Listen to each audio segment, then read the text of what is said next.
mais payés infiniment moins. Alors, depuis les dernières 5 années, le niveau moyen des salaires dans cette région la plus active, soi-disant la plus riche du Mexique, où les multinationales américaines ont délocalisé, le salaire a baissé en termes nets de valeur d'achat de 23%. Ça veut dire qu'il y a 5 ans, un ouvrier chez General Motors installé dans le nord du Mexique pouvait survivre avec une famille d'un enfant, peut-être 2 enfants. Aujourd'hui, le même ouvrier ne peut plus subvenir qu'aux besoins de sa propre personne, donc survivre tout seul. Et vous savez que quand, à la veille du sommet qui va se tenir dans le nord du Mexique, là, eh bien, on est en train de construire à Monterrey un mur pour cacher les bidonvilles. Il y a un mur de 3 mètres de haut qu'on est en train de construire sur des kilomètres pour que ceux qui viennent assister au sommet ne voient pas la pauvreté qu'elle a. Donc, alors, la vérité des salaires, c'est ça. C'est faire glisser les salaires depuis les plus élevés vers les plus bas par secteur. Et comme maintenant les secteurs les plus modernes comme l'informatique, l'électronique, etc., sont de plus en plus utilisables ou exploitables dans le tiers-monde, vous avez des compagnies aériennes complètes, par exemple, Swissair le faisait, je crois, d'autres compagnies aussi, de sidérurgie, tout ce que vous voudrez, qui font toutes leurs exploitations comptables, financières, informatiques, par exemple à Bombay, en Inde. Et à Bombay, un expert comptable qui vous fait le même travail qu'un expert comptable en Suisse ou au Canada vous coûte 100 fois moins cher.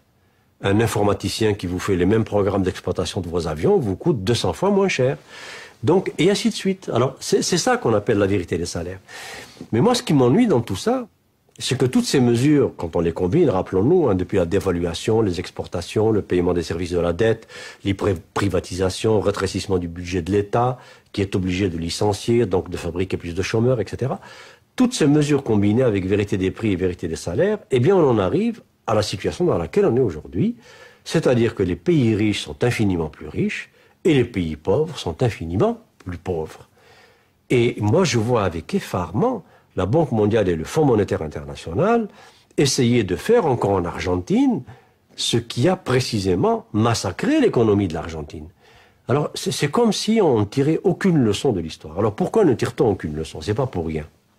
C'est parce que on a intérêt à ce que cette idéologie qui explique le monde continue à survivre tant et aussi longtemps que la planète, dans son ensemble, est exploitable dans ce sens-là. Au Fonds monétaire international, le droit de vote s'exerce au sein du conseil, du conseil de direction. Maintenant, c'est un droit de vote qui est basé sur la participation financière ou la contribution financière de chacun des États.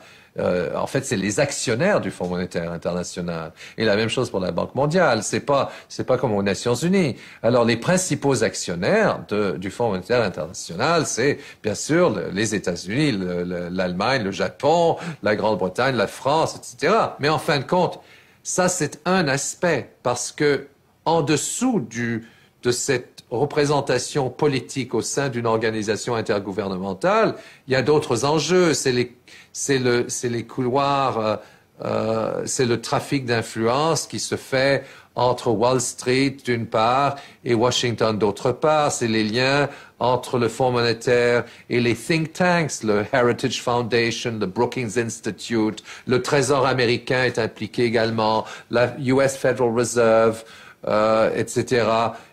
Tout ça, ça forme ce qu'on a appelé le consensus de Washington. C'est un jeu de pouvoir.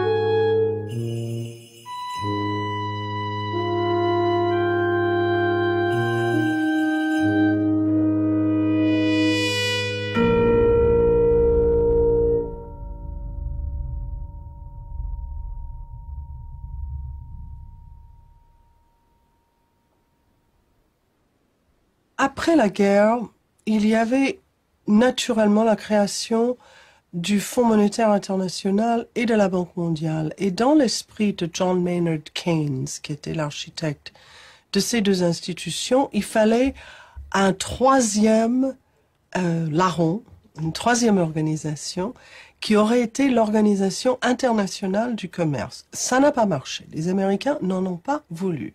Donc, comme position de repli, a été créé le GATT, le General Agreement on Tariffs and Trade, qui a été créé donc en 1947 et qui devait s'occuper de faire baisser les droits de douane sur des produits industriels. Et le GATT a à peu près bien marché parce que au cours des 50 ans de son existence, il y a eu tout de même des réductions importantes dans ces droits qui sont passés de l'ordre de 40 à 50% en moyenne à 4 ou 5%. Mais ça ne couvrait que les biens industriels, n'est-ce pas, que les produits. Et donc, il a été ressenti le besoin, surtout par des compagnies transnationales financières, de créer une organisation qui couvrirait beaucoup d'autres domaines que simplement les produits industriels. Et c'est pour cela qu'a été, au bout de l'Uruguay Round, le dernier cycle des négociations GATT, est tiré la décision de créer l'Organisation mondiale du commerce qui devient une réalité le 1er janvier 1995 et qui couvre une multitude d'accords, non seulement le GATT qui est toujours, mais l'accord sur l'agriculture, l'accord sur la propriété intellectuelle dit TRIPS, l'accord général sur le commerce des services qui est une immense chose qui couvre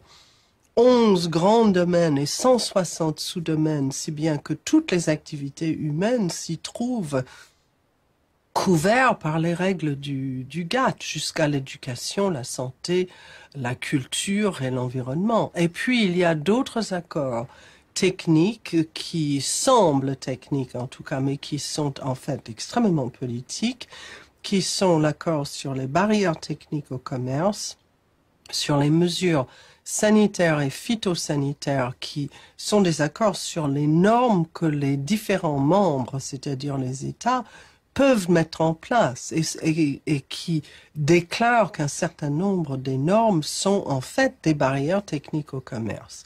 Et puis peut-être moins connu, mais le plus important de tout, c'est l'accord sur le règlement des différends, qui est l'arme juridique très puissante de l'Organisation mondiale du commerce, qui lui permet de trancher des disputes entre membres et de faire jurisprudence. Alors, qui juge? On ne sait pas très bien, parce que il y a des experts qui sont choisis sur des listes et les pays peuvent recommander quelqu'un pour être sur ces listes.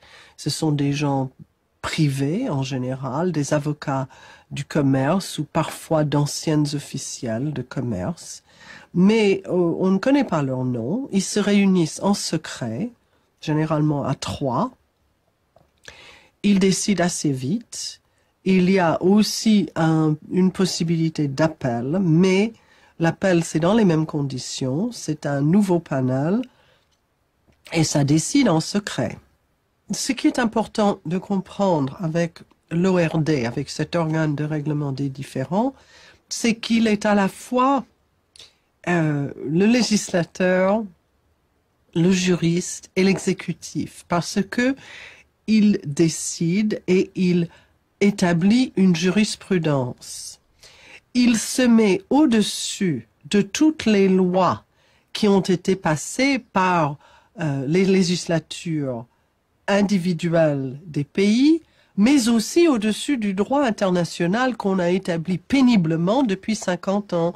Les droits de l'homme, les conventions multilatérales sur l'environnement, les conventions de base de travail, du Bureau international du travail. Tout ça, on l'oublie. Et puis, on fait des décisions à l'OMC qui disent, bon, le commerce, ça prime tout, et on ne veut pas entendre parler de vos conventions sur l'environnement.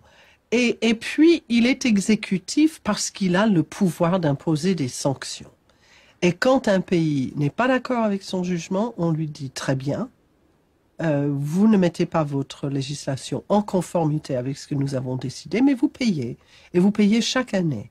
Et vous payez à travers des droits de douane que votre adversaire, dans ce processus de règlement des différends, va décider. Donc, quand les États-Unis décident d'imposer des droits sur l'Europe, pour la France, sur le foie gras, la moutarde et le roquefort, il est parfaitement dans son droit.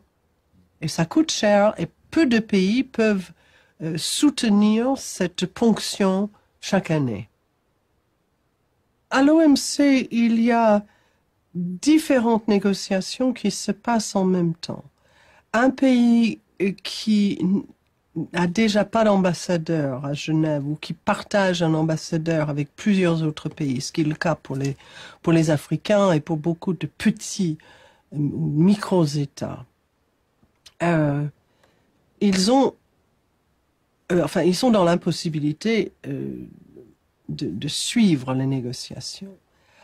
Alors, le Sud ne sait pas ce qui se passe dans tous les domaines. Et ils le disent ouvertement. Il y a un ambassadeur du Sud qui a dit « l'OMC, c'est comme un cinéma multiplex. Il faut choisir le film qu'on a envie de voir parce qu'on ne peut pas les voir tous. » Bon. Donc, ils choisissent ce qui leur paraît important pour leur pays et puis le reste... Donc, qui prend les décisions en réalité? On dit que c'est le consensus. Il n'y a jamais eu de vote à l'OMC.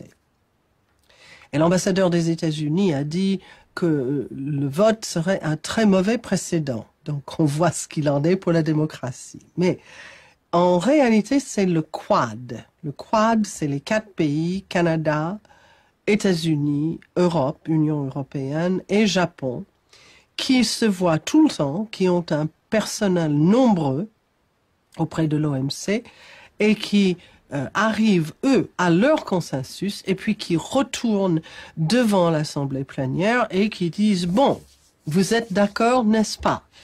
Et il est très difficile pour les pays du Sud de dire non. Il faut beaucoup de courage et il faut être très sûr de son fait parce que les moyens de pression sur eux existent. Et il ne faut pas se leurrer, si vous êtes quelqu'un de dépendant du FMI ou si vous avez des problèmes avec les États-Unis, vous savez que il faut pas trop sortir du rang.